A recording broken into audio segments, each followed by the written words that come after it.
Roadrunner Rundown on Bakersfield.com and the CSUB Roadrunners Digital Network. Off the screen, Basil, 2 seconds. Basil for the win! Yeah! We're going to the NCAA tournament! And it's a called strike 3 over the inside corner, and Bakersfield has done it. They win the WAC championship. And over to Sydney Haynes off the block, and the Roadrunners win Live it. from downtown Bakersfield, California, here's the voice of the Runners, Corey Costello. Hey, welcome in once again to Roadrunner Rundown, the official program, CSUB Roadrunner Athletics. Thanks so much for joining us. Week number 2 of our 4th season here on Bakersfield.com and on demand at GoRunners.com. Thank you so much once again for checking us out. Get the show anytime on demand at GoRunners.com. And we've got more great stories to tell this week. We're going to be joined by CSUB junior soccer player Jamie Carey-Morrell. He'll join us in the next couple segments. We'll talk about his journey from England to the United States and, of course, here in Bakersfield and what he's done for the Roadrunners over his last couple seasons of play. And also on the program, last week we talked about last week we announced a new partnership with Bolthouse Farms as part of a nutrition program for CSUB student athletes, and our senior athletic trainer Michael Wilkins will join us in studio, talk more about that a little bit as well, some of the details as we try to put a pretty good training table in front of the student athletes at CSUB. So a lot of cool things to talk about today on the program, and as we said, Jamie Carey-Morrell and Michael Wilkins will be our guests. Let's get to some highlights. It was busy last weekend. We'll start with CSUB women's soccer. They were at home hosting Eastern Washington, and on Friday night, runners, first of all, had an early chance for CSUB as this one would get broken up by Eastern Washington, and then they were able to pretty much turn that into a chance as this ball will go the other way for Eastern Washington. And then here's the through ball as this one is going to be found through, and it is going to be a breakaway and a goal as Eastern Washington leads it 1-0. And not too much long later, Lexi Klinkenberg off the second header right there. Ball gets cleared out, but the referee says nope. It crossed the line. 2-0 Eastern Washington at the half. They scored just 2 goals 5 minutes into the game. Second half, CSUB with momentum, and this one is going to be sent back to Sabrina Delgado as she'll finish in the left corner. Roadrunners make it 2-1 as the game gets a little bit closer, her third of the season. Less than 1 minute later, however, it didn't take very long. Back line gets caught sleeping, and it's Chloe Williams. One move here. She's going to take another step to her left, back to her right, and finish 3-1 Eastern Washington, and that will be enough for Eastern Washington to get the victory on Friday night over CSUB. So the Roadrunners falling 3-1 to Eastern Washington. Then they went on the road on Sunday to Cal Poly. Much better stretch for Bakersfield, but they give up a goal in the final 5 minutes, unfortunately, and they lose that one 1-0 to Cal Poly. Runners drop to 2-5-1 on the season. Here's what's coming up for the Roadrunners this weekend. They've got sort of a split week. They'll be at home. I actually make that on the road first on Friday, 7 o'clock as they take on UNLV, and then they come home on Sunday at 1 o'clock as they will take on Idaho at the main soccer field. That game available on the WAC Digital Network. So that is the Roadrunners women's soccer plan for the upcoming week. On to CSUB men's soccer. They were on the road this past weekend, and it was a heartbreak weekend for the Roadrunners.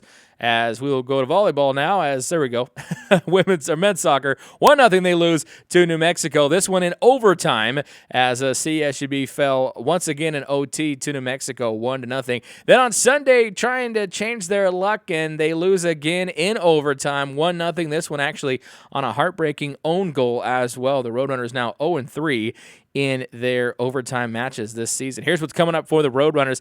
They'll be home and away this week. They will be taking on UC Davis Thursday at 7 o'clock at the main soccer field. Then they go on the road Sunday at 4 p.m. They'll be in Los Angeles taking on Loyola Marymount. On now to CSUB volleyball. The Roadrunners busy this past week. They had their home opener, as a matter of fact, last week. We'll take you there as they're hosting Sacramento State. Hornets were on fire that night, though. Picking up second set, CSUB's trailing, but Katie Dunbar-Lowe cuts the gap with this kill. And then it's Sophie Fleming Fleming adding to CSUB's run. But every time they got something going, Sac State had an answer. Morgan Stanley with this kill to help win the set, 25-16. They put it away with this CSUB miscue. Runners just a little bit off during this entire match.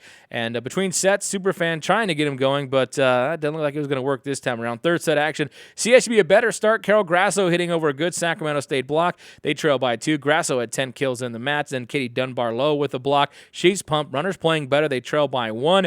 Sac State just so good in the rallies all night. What an effort here. And then they keep the point alive. Ball goes back to CSUB, but out. Runners get the point. All tied at 6. And Sydney Haynes with a kill a few points later. 8-7 Sac State. Hornets too much to handle, though. Morgan Stanley again with the kill. One of her 7 on the night. Runners hit it long to end it. And Sacramento State wins it 3-0. That was the home opener for the Roadrunners, 25-12, 25-16, 25-21. Grasso with 10 kills to lead CSUB. Runners then on the road as they went to the Portland tournament. They took on Texas State on Friday in their first of 2 matches. They lose 3-1. Sydney Haynes had 16 kills. Carol Grasso and Sophie Fleming had 8 kills each as well for the Roadrunners. Then in the evening score, they took on host Portland. And again, Carol Grasso, 16 kills, 14 digs. She actually was named to the all-tournament team, but the Roadrunners fell 3-1. Then on Saturday, it got a little bit tougher. They took on Pac-12 Utah. They were in the mix. Runners also same result, 3-1 loss at the hands of the Utes. Grasso, 20 kills in this one. Jocelyn Rodriguez actually played hitter in this game and came away with 11 kills in the loss. Here's what's happening for the Runners. They're going to be at home this week. They're going to be taking on Northern Arizona on Thursday at 7 o'clock. You can watch that on the WAC Digital Network. And then they'll open up the Roadrunner Classic Tournament. Here are the Roadrunners home games. They'll be taking on UC Riverside Friday at 6:30, and then UC Irvine Saturday at 7 o'clock. For more details on the other teams playing, Irvine, Riverside, Northern Arizona, when they all play, you can hit up our website at GoRunners.com as well. On to CSUB athletics news. Good week for the Roadrunners. Check out this bad boy, the new custom bus from a new sponsorship with Orange Belt Stages, unveiling the new Roadrunners charter bus, 45-foot long, 56-passenger bus decked out for the runners, and comes complete with Wi-Fi and other amenities as the cheer team got a chance to ride it first. And here's athletics and Rowdy, of course, he's in there. He's coming out. Here's athletics director Ziggy Siegfried. Yeah, so this goes back about 18 months ago when our general manager for Roadrunner Sports Properties, the person that sells corporate sponsorship, sat in my office and said, "What can I do for you?" And I said, what I've always dreamed of is to have a bus all around town, all around California, that's decked out in Roadrunner branding. And we fast forward 18 months later, and he's made it happen. Thanks to Orange Belt, Mike Hayward, for making this dream a reality. As we travel again here in California, we're growing now as a university. Our program is, coming off the NCAA here. You want people to know that you're making that next step and you're investing into the department. And this is a great example of great sponsorship through Orange Belt and providing with this bus and being our sponsor. So it's really huge. I mean, in the branding process, just as we go around the state, around the city now, people know that CSU Bakersfield is here. They have it, the Orange Belt Stages custom Roadrunner coach. Matter of fact, the men's soccer team used it on their trip to New Mexico, at least to the airport. They didn't take it all the way to New Mexico. That would have been tough, but they went to the airport in it. And you'll see it around town. And a matter of fact, the good part as well, when it's not in use by CSUB teams, it goes into the Orange Belt fleet. So it'll be chartered by other groups as they take it around the state. And, of course, other states surrounding California through Orange Belt Stages and Orange Belt Adventures. So thanks to them for helping us out with that. All right, we're going to step away and take a break. When we come back, we'll be joined by Jamie Carey-Morrell. We'll talk some men's soccer. Also later on the program, Michael Wilkins, senior athletic trainer, joins us to talk about another partnership with Bolthouse Farms and our nutrition program. All that and more coming up. Stick around. It's Roadrunner Rundown.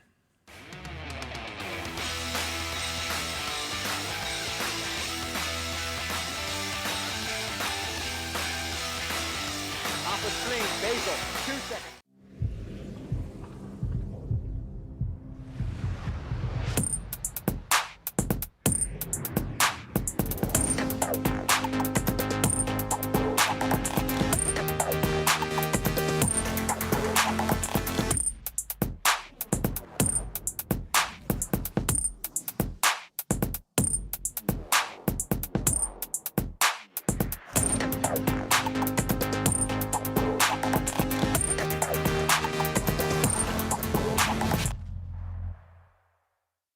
We strive to achieve excellence through determination and hard work. We are committed to learning from those around us. Our professors and peers, our coaches and teammates, and our opponents. We compete with integrity and passion. And we seize our moment when the opportunity arises. We take pride in our communities and believe that we can inspire others, just as they have inspired us. We may wear different colors, but we share the same purpose. We learn, we compete, we inspire. We are the Western Athletic Conference.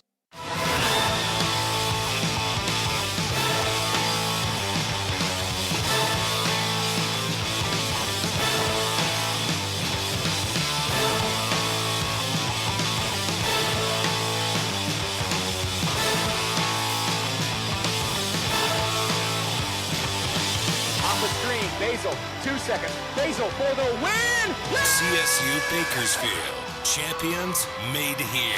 What a moment!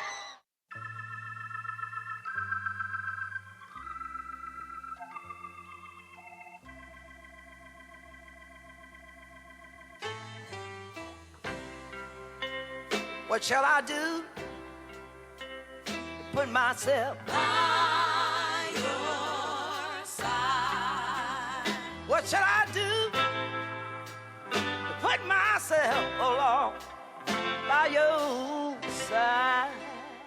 The Roadrunner Scholarship Fund creates educational opportunities for over 300 student athletes at CSUB. By becoming a member and donating to the Roadrunner Scholarship Fund, you're not only helping the Roadrunners fund the scholarship needs of our teams, you're investing in the future. The Roadrunner Scholarship Fund isn't just developing student athletes. We're developing tomorrow's leaders from lessons learned during competition. For more information, log on to gorunners.com/donate and become a member of the Roadrunner Scholarship Fund.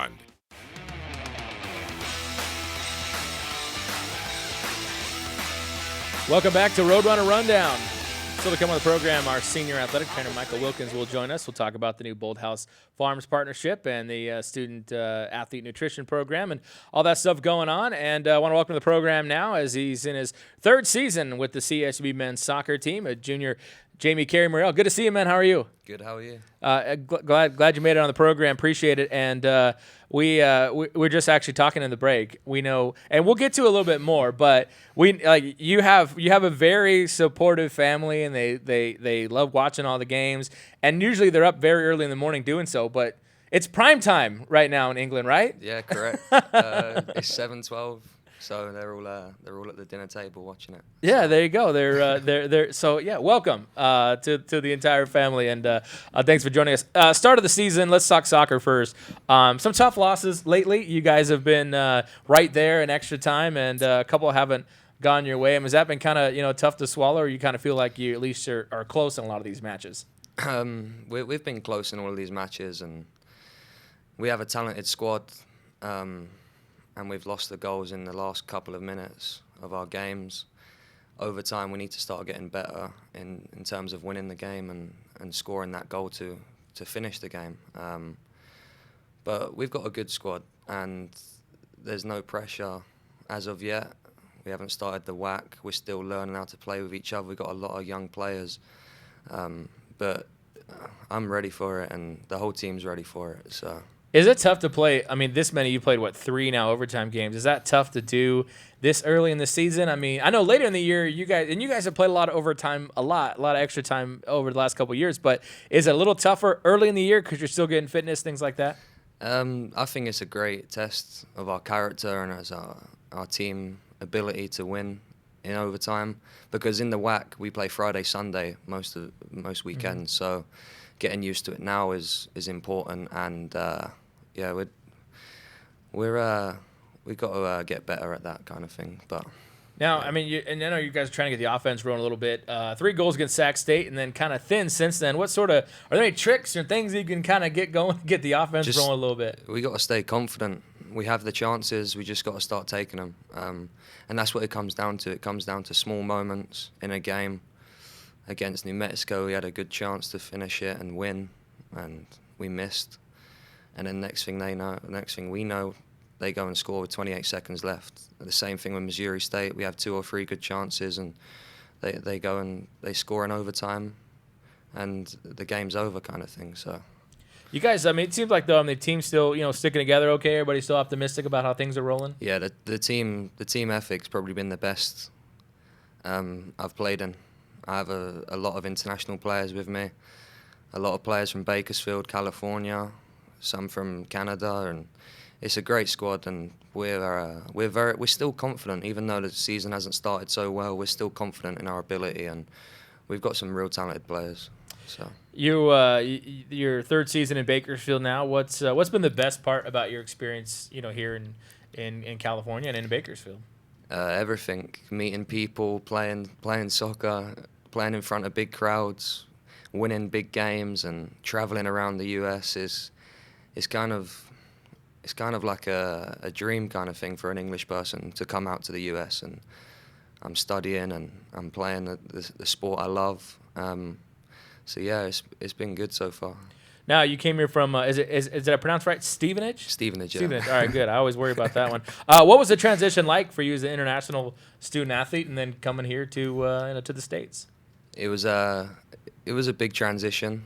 I flew out on my own. Didn't know anything about California. Previously, I'd been to Florida, so I knew kind of what the US was like. Right. But California, I've never been to. Flew into Bakersfield, and Coach Richie met me there with a few players, and then it just kicked on from there kind of thing. My freshman year, it was brilliant, and I had a great support from all the players, from the coaches, from staff, from everyone, from friends. So it's been a good experience so far. Did you get a chance to? So was your first trip here, like when you came here to go to school? Was there a visit or anything, or was it just? No, this was my first trip. So just sight unseen, yeah. Like maybe a few pictures and what the coaches told you. Yeah, had to trust the coaches and the pictures. So yeah. No, it's surprising. I mean, it's not surprising because I've talked to plenty other. I mean, just because there's not a lot of money to bring international students in for visits and things like that. So I'm surprised how many international athletes are like, yeah, it's fine. My first time to Bakersfield was the day I decided to show up and move here. Yeah, I think it's down to what we have going for this program and for CSUB. It's a developing university, and as our program continues to grow, recruiting international players is a great thing for the program. Both the coaches are from Ireland, so I kind of have a bit of connection there with them. And I put my trust into both of them. Obviously, not knowing where I'm coming to, my family not know where I'm coming to, you've got to trust the coaches. Yeah. And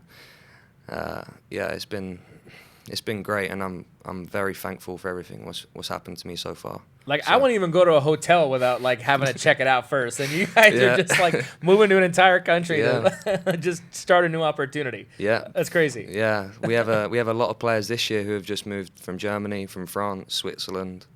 And they're all going through that process now. They're all freshmen. Yeah. And the good thing is that I can guide them through what I went through, give them the experience, give them the knowledge, and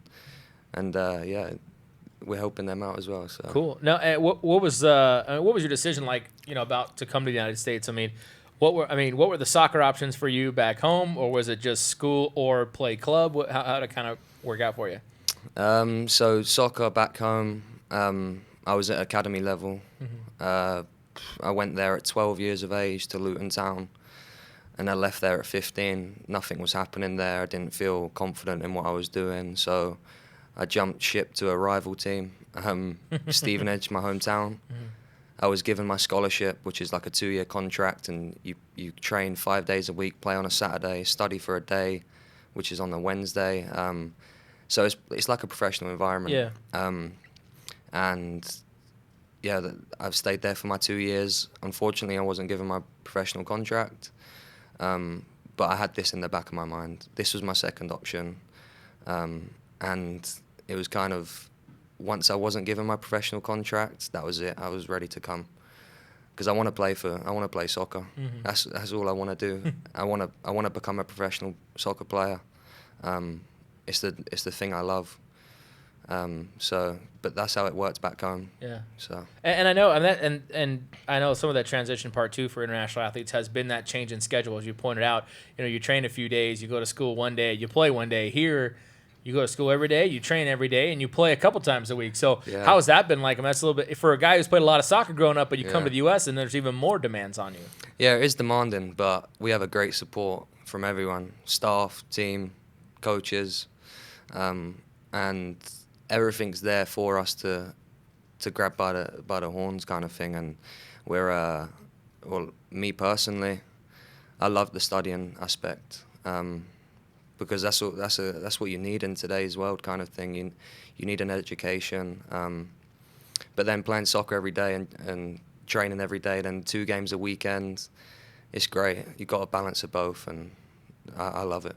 And you also get the opportunity to travel quite a bit as well and see a good chunk the way our league sets up and the way the conference and non-conference schedule sets up. I mean, you get a chance to see a good chunk of the country as well. Yeah, travel all over the west side and central side. We haven't been to the east side, but eventually, hopefully, we'll go there. But it's been brilliant, like seeing different states and Texas and going to Las Vegas, just seeing what it is really like in person. Yeah. What was it for you? I mean, kind of go back a little bit. I mean, you're growing up in Stevenage. I mean, what was it like kind of growing up back home? And when did you sort of start playing soccer? And when you really start playing seriously? I started kicking the ball since I could walk. Yeah, since I walked, I played that and golf. And then after a while, I figured out that I was better at soccer. So my mum, my granddad, they all pushed me from an early age. I think I started playing properly at 5. Okay.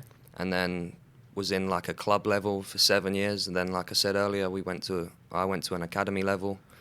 And that's where everything started to propel and get better. So. And we got some of the early shots of you playing, and there's a way early shot. That's probably when you first started kicking the ball around, right about then. And probably, yeah. And you mentioned jumping around. You went to your rival club as well. What was that kind of like? Although it was your hometown team, but you said it was kind of a rival from from the club you were on.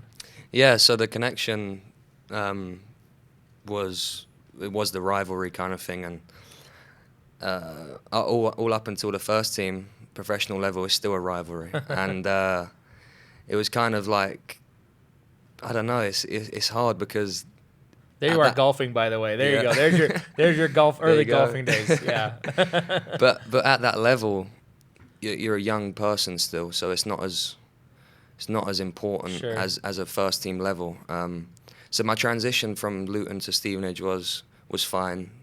There wasn't any like bad comments or people making, I don't know, it's hard to explain kind of thing. Sure. So, but it was good transition. I'm glad I made that transition because it propelled my career as a player. How long did you seriously play golf before you were like, all right, I gotta just worry about soccer? So my dad was a professional golfer. Oh, okay. So I grew up with that. In my life kind of thing. So I played since I could walk again, and then I have good memories of playing when I was like 5, playing with plastic clubs and plastic golf balls. And then eventually I got my first golf set when I was probably around 10 years of age, and I'd be up at a golf course when my dad worked for the weekends. I'd play a game of soccer, then go back to the golf course, and it was just mixing them between like the both of them. And then when I went to academy, it was starting to get serious, and I was always in training. I was in school, so golf had to take a setback kind of thing. So, but I still play today, and I'm kind of good at it still, even though I don't play. But that's like my second hobby I would go to. So. Well, that's something too. I mean, you've got that down the road when when your soccer career is over, or you've got a job. I mean, you've got a good hobby on the side too. Definitely, and a lot of my family play too. So, and friends back home, out here too. I've played a couple rounds of golf out here, and it is even though it can be pretty intense, it's relaxing. You're out on the golf course with no phones, with nothing, just playing the golf and hitting nice shots, and it's a great time for me to like learn about myself too. Like sometimes I'd go out on the golf course back home and just play on my own, because I would like to learn how I deal in pressure situations, and I can find myself as a person playing on my own and stuff like that. So it's good. What's the difference? I mean, there's always a difference in sports between countries, but the difference in golf between here and England. I mean, courses are different, layouts, they play different. Not really. The courses out here are much nicer. They're looked after more. Unless you play at a private club in England, you play at the public courses, and they are good, but they're not as good as out here, kind of thing. So, but yeah, that's like my second thing. And you have more weather out here that's more golf friendly. Yeah, beautiful weather. I play in the spring when we're not in season, and you got the sunsets in the background. You're playing in the evening, and it's great weather. It's perfect weather to play golf, and it's not too hot around that time. So nice. Yeah, nice. We're speaking with Jamie Carey-Morrell, CSUB men's soccer, a junior in his third season with the Roadrunners. How that club experience, kind of going back to that a little bit, your playing club experience. I mean, how did that maybe help prepare you for what what you're doing now? So playing at club, from 5 to 12, I was playing soccer every day, whether it was playing at an organised event by another team or in my club team. I was always playing. That was the thing I done every day, in school as well. So it prepared me to go into academy. I had a lot of time with the ball. I improved as a player as the years go on, physically get better, and then you go into academy, and then the standard set goes up again, and you have to keep yourself as a professional. A lot of it is based on what you do off the field too, so your behaviours, and I learnt this from a young age, and now leading into when I was 16 and 18, you're one step away from the professional contract, and you have to do everything in your power to create that opportunity for yourself. It didn't happen, but it hasn't stopped me from wanting that dream. And when I come out to CSUB, I've just carried on what I've learned over the last few years, professionalism, and then also just soccer in itself, just how to play the game. And as you get older, you learn different aspects of the game. You learn how to win games. You learn how to be a leader, and it propels, and it's got better every year. So we talked about the difference in golf between the two countries. What about the difference in soccer? I mean, the way it's played in the United States compared to the way you played it back home at the academy level. What's kind of changed? What's different? Physically, out here that's all. I think that's a big aspect of the game. Yeah. 2 games a weekend, 90 minutes in each game, minimum. Minimum. Because you guys like to play more. We can go to overtime. So, but yeah, physically has been a big step up. But also just technically too, and tactically. The older you get, the wiser players get, and the wiser the opposition gets. And you have to learn in the game rather than on the training field. It's all about in-game decisions. But the difference between back home there's that.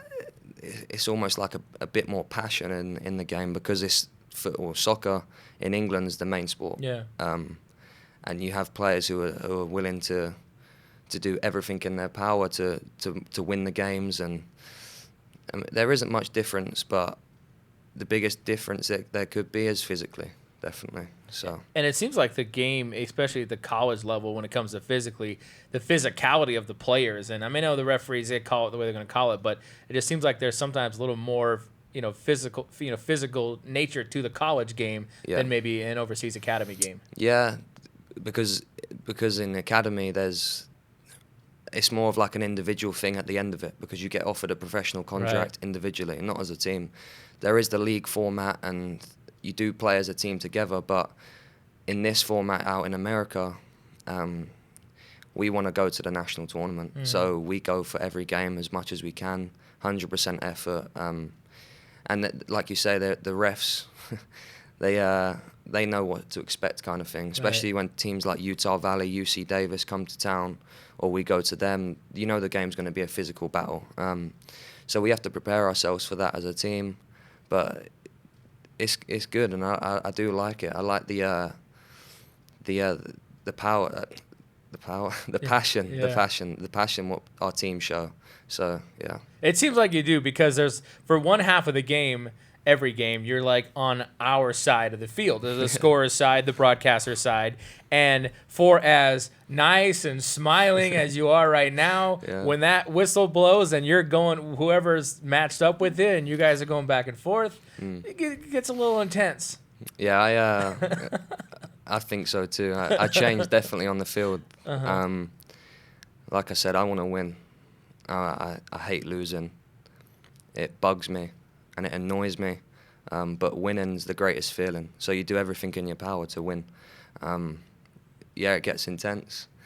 But as long as you keep it at a good intensity, not over-exaggerating the tackles or the language or whatever to the ref, you can have an intense game. And especially on where I play in full-back position, wingers like to go 1v1, and it's a lot of 1v1 battles. And you can get into some good battles with them. So yeah, I've seen plenty of them. They're definitely entertaining. All right, we're going to take a break and hang out for another segment. Yeah. All right, when we come back, folks, more with Jamie Carey-Morrell. Also, senior athletic trainer Michael Wilkins joins us a little bit later to talk about the new nutrition program and partnership with Bolthouse Farms. We'll be back. This is Roadrunner Rundown.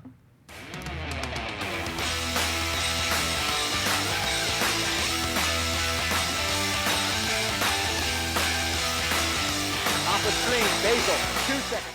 A Roadrunner Scholarship Fund creates educational opportunities for over 300 student athletes at CSUB. By becoming a member and donating to the Roadrunner Scholarship Fund, you're not only helping the Roadrunners fund the scholarship needs of our teams, you're investing in the future. The Roadrunner Scholarship Fund isn't just developing student athletes. We're developing tomorrow's leaders from lessons learned during competition. For more information, log on to gorunners.com/donate and become a member of the Roadrunner Scholarship Fund.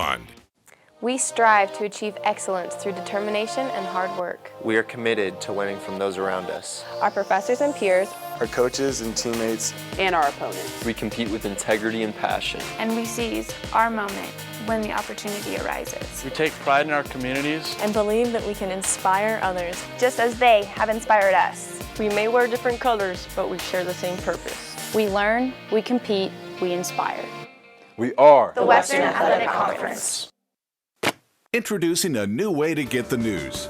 The Bakersfield Californian e-edition. It's not a website, it's the actual Bakersfield Californian right on your tablet computer, laptop, even your smartphone. All the news, features, pictures, and ads you're used to right at your fingertips. Now you can get the Californian on your schedule, anytime, anywhere, anyplace. Get your new Bakersfield Californian e-edition today. Visit eedition.bakersfield.com. Last week on Roadrunner Rundown, learn a water polo story that was almost over before it started with senior Nicola Barrett. Extremely scary experience, and my team had made it to the quarterfinals of probably one of the biggest tournaments I'd ever wanted to play, and I'd ever wanted to make the quarterfinals. And I got wheeled next to the pool to watch it from a wheelchair. So yeah, pretty heartbreaking right there. When it started, you were making a decision between, hey, do I go to play in this team or this better team? And all of a sudden, it's gone for a while. Completely, and that was extremely terrifying. Plus, a preview of the recently released men's basketball schedule. Coach Barnes really made an effort after last year's success to upgrade our schedule, and so it's a great test for our guys with our returning backcourt to kind of, as a measuring stick to see where we're at. Now playing on demand on GoRunners.com.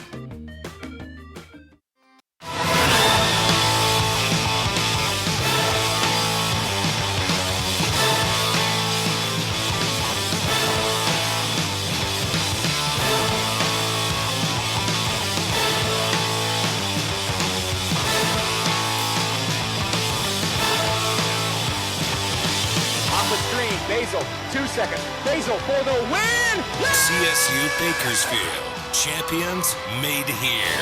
What a moment!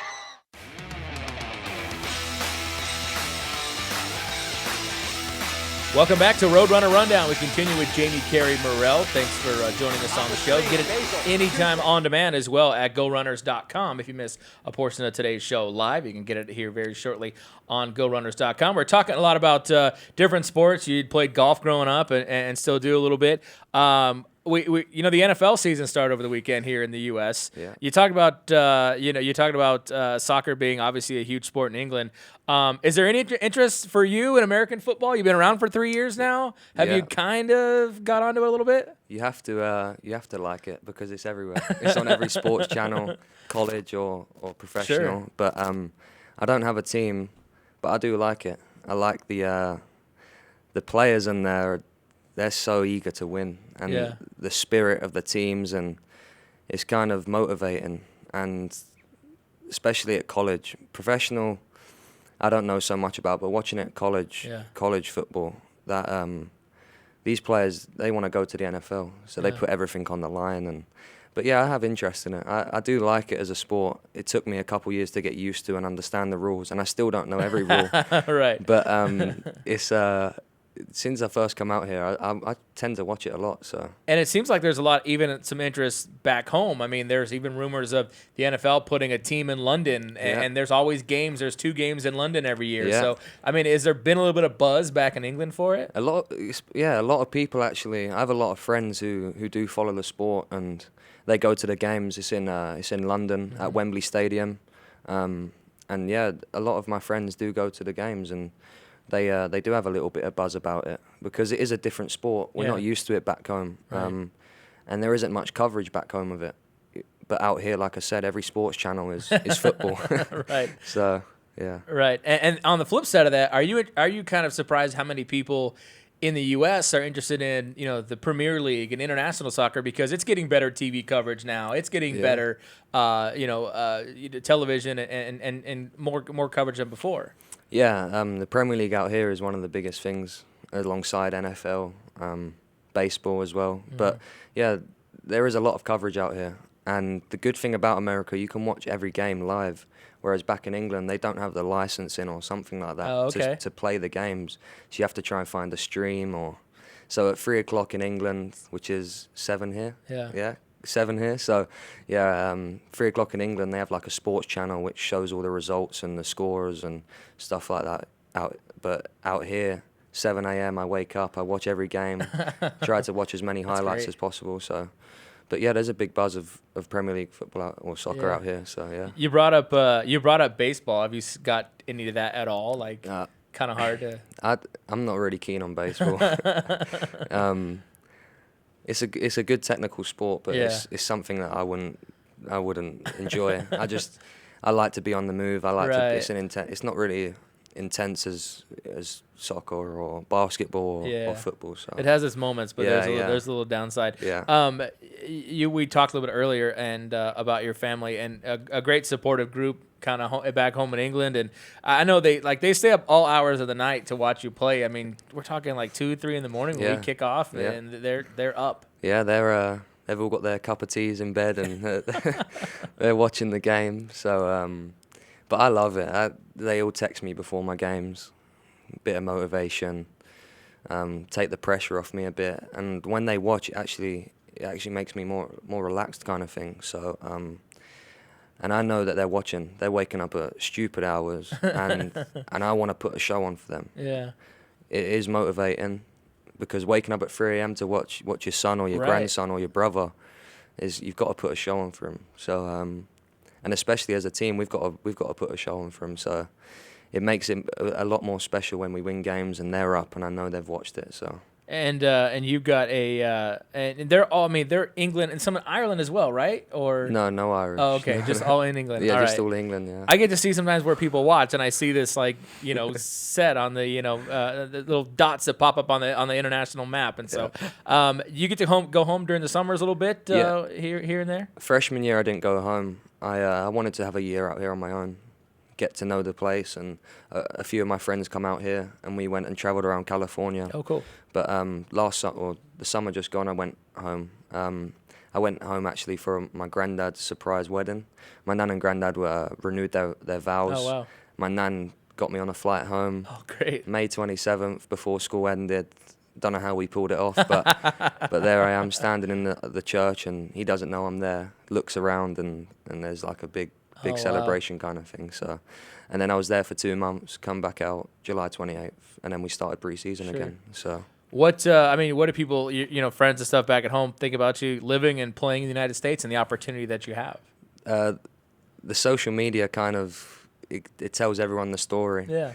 And when I go home, people say to me, "Oh yeah, I see all your Snapchat stories, and there's me in Texas or Las Vegas or Seattle taking pictures of like the best things around." And people are like, "I am kind of jealous of what you're doing." And what they don't understand is that I'm also getting an education.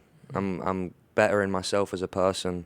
I'm living on my own. I'm paying my own bills, and it's just an all-round great experience. And like, I'm very proud of what I've achieved so far, and I'm looking to achieve a lot more. So I know your family's got a chance to come out a few times here to the States to watch you play. What do they think about what you're doing, and what do they think about Bakersfield and this setup you got? My mum come out with my granddad last season to watch 2 home games, and they went away so happy. They were so content on where I was.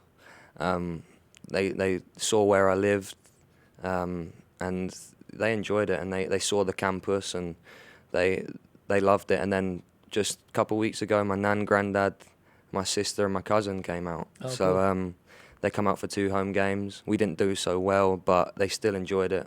I scored, and it's funny because I messaged my mum 2 hours before the game saying I'm going to score tonight for my granddad and nan and sister and cousin. There it is, it pops up, and I scored the penalty. So, but yeah, the support's unbelievable, and for them to come how many miles they come is great, and it just shows that I have such a good family behind me, and everything I do is for them. I want to achieve great things to better my life, but also their lives and my future family's life. So that's awesome. Yeah. We talked about obviously you wanting to keep playing soccer, but you're a business finance major still. Yeah, I'm still.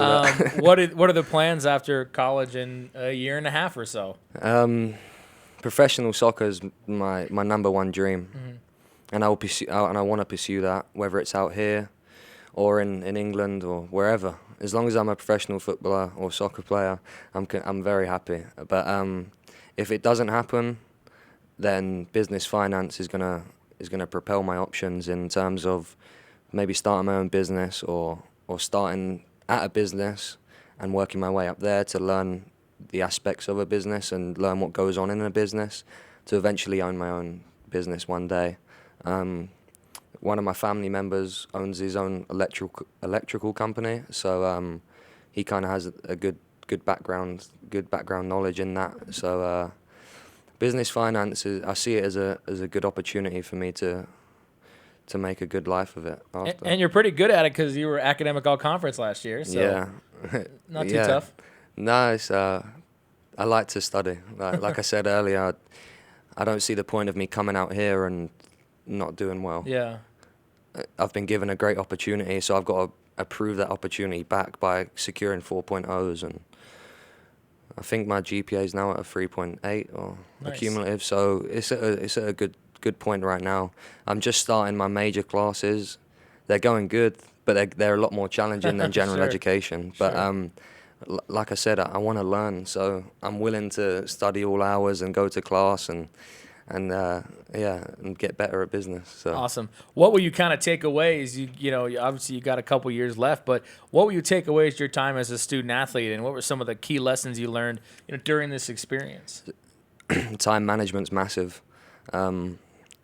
Learning how to balance the education and the soccer, and also like your free time. You kind of do need a break from some education sometimes, or soccer. You need to prepare mentally for the weeks ahead.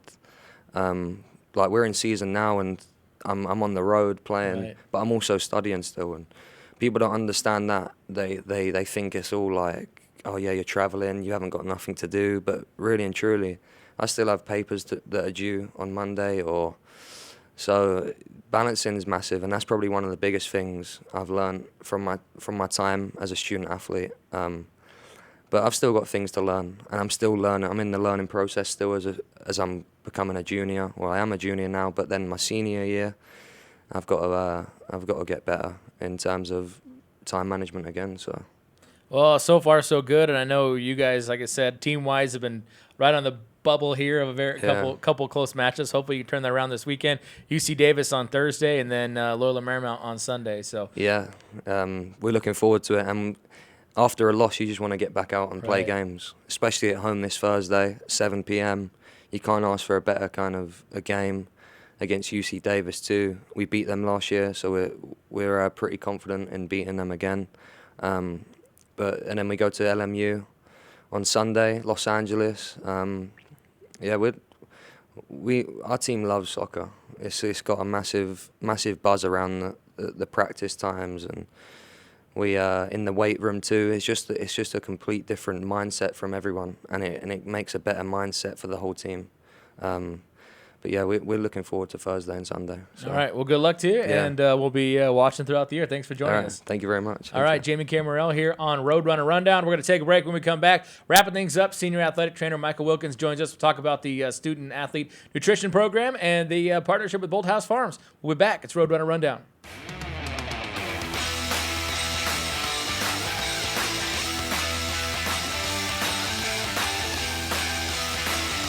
Off the screen, Basil, 2 seconds.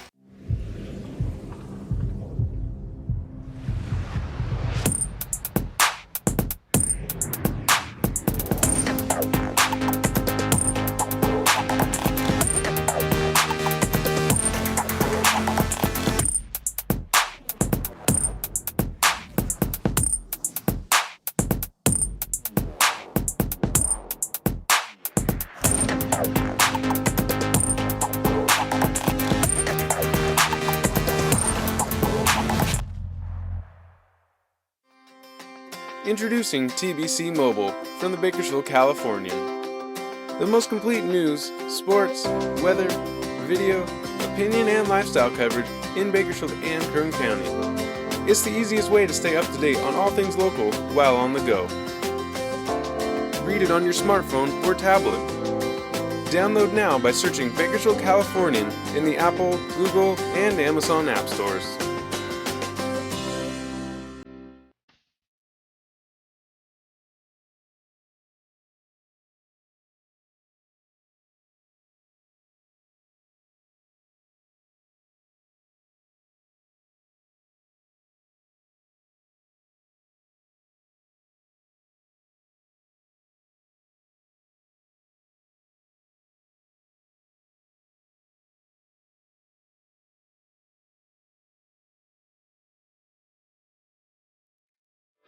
Introducing a new way to get the news.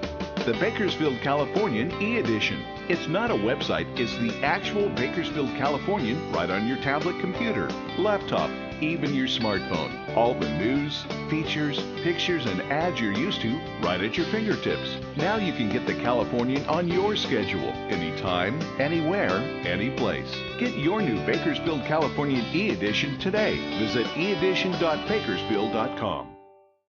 We strive to achieve excellence through determination and hard work. We are committed to winning from those around us. Our professors and peers, our coaches and teammates, and our opponents. We compete with integrity and passion. And we seize our moment when the opportunity arises. We take pride in our communities and believe that we can inspire others, just as they have inspired us. We may wear different colors, but we share the same purpose. We learn, we compete, we inspire. We are the Western Athletic Conference. A Roadrunner Scholarship Fund creates educational opportunities for over 300 student athletes at CSUB. By becoming a member and donating to the Roadrunner Scholarship Fund, you're not only helping the Roadrunners fund the scholarship needs of our teams, you're investing in the future. The Roadrunner Scholarship Fund isn't just developing student athletes. We're developing tomorrow's leaders. From lessons learned during competition, for more information, log on to gorunners.com/donate and become a member of the Roadrunner Scholarship Fund.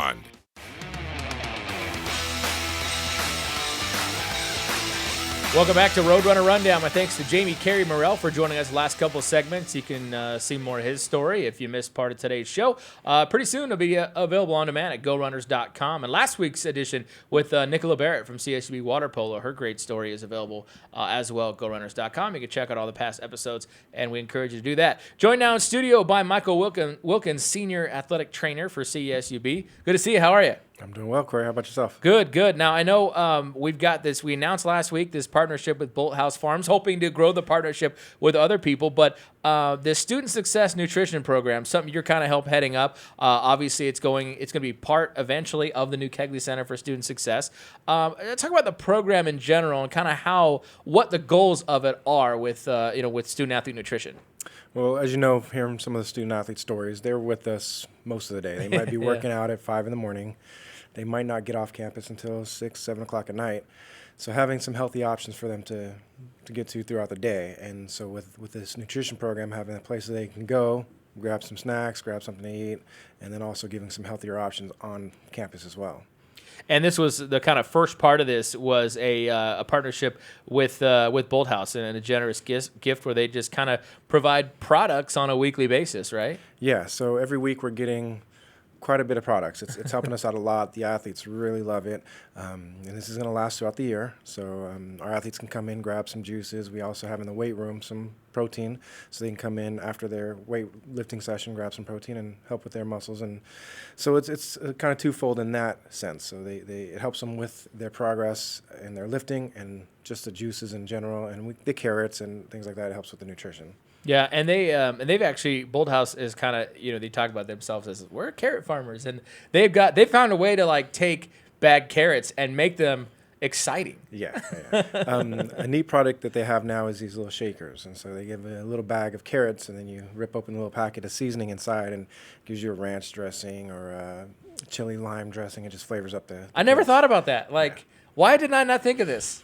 I would have never done it. That's so just one of those things. Yeah, definitely. Leave it to the carrot farmers to figure out how to make carrots better. And so this is a big part of, there's an initiative sort of nationally where the NCAA has said, okay, schools, you can give your athletes a little bit more above and beyond books and tuition and living expenses, things to sort of help them get through the day with meals and stuff like that. Now, we don't have that kind of money to just hand everybody an additional $25 a day or whatever it might be, but things like this sort of help fill those gaps between meals, things like that. Definitely. So CSUB gave me a budget to work on.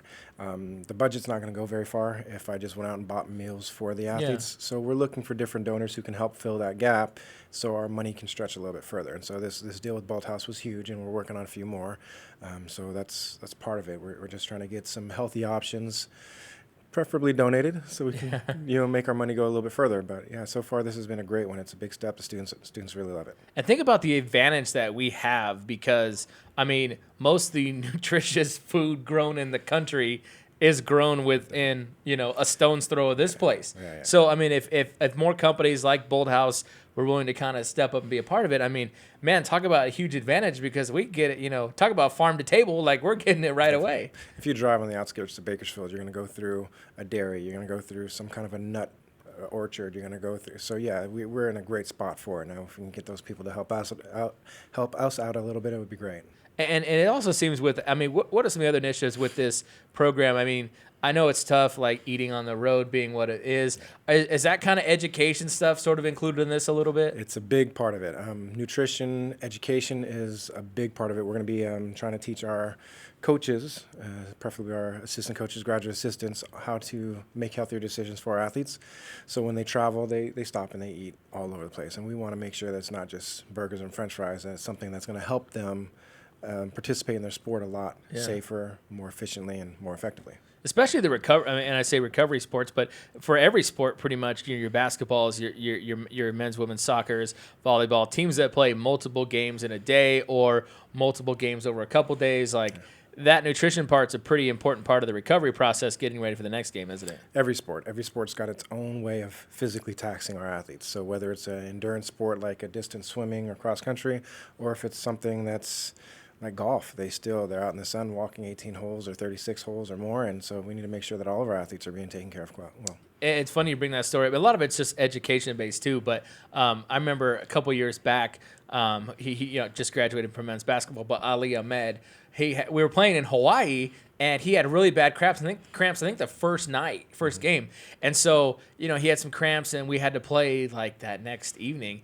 And he was sitting in the restaurant, and I remember we walked by with the other trainer, Jason. He and I walked by, and Ali's sitting there drinking, like he's drinking a Dr. Pepper. He's drinking a soda. Mm-hmm. And Jason stops and goes, "What are you doing?" He goes, "You can't drink anything worse for you." And, of course, Ali goes, "Say swear." He thought we were messing with him. And he's like, "No, I'm telling you, you're cramping up on the floor, and you're drinking Dr. Pepper." And it didn't cross his mind that that's not what he should be doing right now. Well, for years we've preached hydration with our athletes. Most of them know what we mean when we talk about hydration, but nutrition is a big part of it. If they're not getting the vitamins and minerals that their body needs to recover, it's going to be an issue as well. Yeah. And so eventually, right now, you guys kind of have this housed, training room, weight room area. Eventually, this is going to go into the new Kegley Center, a part of it. And so right there is where I know you kind of looking to expand this program a little bit in terms of providing, maybe breakfast options and stuff. So student athletes get there early. They're going to get tutoring, that kind of stuff. There's something for them to sort of get their day off right too. So ideally, they can come in, get some tutoring. Some of these, like I said, some of these sports are working out at 5:30 in the morning. They can just drop by the Kegley Center, maybe have some oatmeal, have maybe a breakfast burrito or something like that, and then grab an apple, a banana, so in between classes they can get something to get back in their stomachs and help them get through their day. We're seeing some of these athletes at 2 o'clock in the afternoon who maybe didn't eat breakfast or lunch at that point, and they're trying to make it through weight sessions and practice, and they're literally running out of fuel at that point. Yeah, I mean, I know there's kids that go to practice, they didn't eat all day, and then they go to practice and their coaches are yelling at them like they're not putting the effort, and it's just they didn't eat. It just didn't cross their minds, whether it was financial, whether it was time that day. So anything that would help. Bolthouse, kind of the first one to jump on board with this. And more information if folks want to check it out, you can go to GoRunners.com and you can check out some of the details there. Josiah Castro as well, our assistant AD for development, you can be reached at 654-3209 and be a big part of that too. If you want to, more companies want to talk about having to help with this, but I think it's a good opportunity to just kind of sort of just help take care of athletes in between, because when they're on the road, they're getting, there's team meals and things like that, but this sort of helps take care of them in a real demanding time is when they're actually on campus and they're studying and they're going to class and they're working out. Yeah, and for me, it starts at home. So it starts for us at the university. So the education is big. We're also, Dr. Dearnick's part of this committee with us, and he's been helping the campus dining change some of the options. If we're only giving them pizza and French fries to get through the day, we're kind of failing them as well. No, I'm just kidding. So we're working on getting more healthy options available to them so they can make better decisions. You can't preach on what to do right and wrong if you don't even give them the option. Yeah. I need you to write me a meal plan for when I'm on the road. Can you write that for me? We could do that, and we actually have some nutritionists and dietitians. We need like a eat this, not that version of like travel. We have written up something similar. Okay. And so for all the restaurants that are around CSUB, we've written up options at them. So okay. Yeah. Do we need to do that like on the road? Then I can maybe shed a few. Definitely. It's just tough, and I get where the athletes come from. Like, you just played, especially like they say you're not supposed to eat late, but like you got done playing, or even in cases like mine, working a little bit. Like it's 10 o'clock at night, you're starving. It's crazy how that works, and you'll eat whatever's around you, and that's the tough part. And sometimes we do have to take that option. If it's eating nothing at all and going to bed, right, or eating pizza, we're going to have to make the smart decision, because some things aren't available to us at those times. But throughout the day, we try to make sure our athletes are getting the right things, especially the day before a game. So I think that's a critical one. I think a lot of people they'll do a pregame meal and they'll do like all that pasta and stuff pregame, but that probably should have happened the night before, right? Based on my limited nutritional vocabulary. Definitely.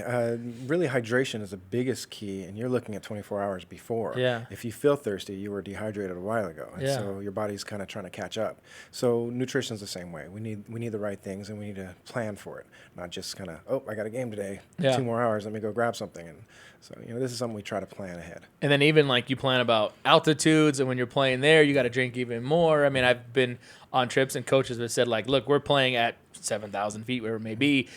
Everyone's drinking nothing but water the entire trip. Right. Kind of planning those things out as well. Our men's soccer team just got back from New Mexico, Albuquerque, New Mexico, and it's more than a mile high as well. And so it's a big part of what we're planning for.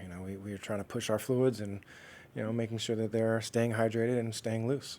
Well, this is a good start with this nutrition program, and folks with more information, check it out, GoRunners.com. Thanks to Bolthouse for hooking us up. That's really a great start, and we're hoping more companies. There's abundance of them around us that are growing things. Will be helping to jump on board with this as well. Student Success Nutrition Program, and it's going to be at the Kegley Center is eventually as well. Josiah can be reached at 654-3209. Michael, thanks for joining us, man. Appreciate it. Thank you, Corey. All right, we're going to wrap it up, folks. That's it for us on this second edition of Season 4 of Roadrunner Roadrunner Rundown. Get the show anytime on demand at GoRunners.com. You can watch last week's episode. Nicola Barrett, fantastic job, CSUB water polo. She's also the president of the Student Athlete Advisory Committee on campus and for the Western Athletic Conference. She provided us some great background of her story, and you can check that out online at GoRunners.com. Next week on the program, more good stories to tell, and our athletic director, Ziggy Siegfried, will join us on the program, talk about some of his visions for the upcoming season, and the season we're actually already in. So we'll have that next week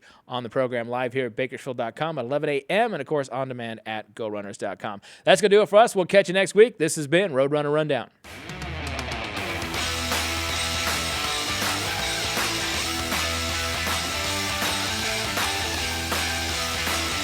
Off the screen, Basil, 2 seconds.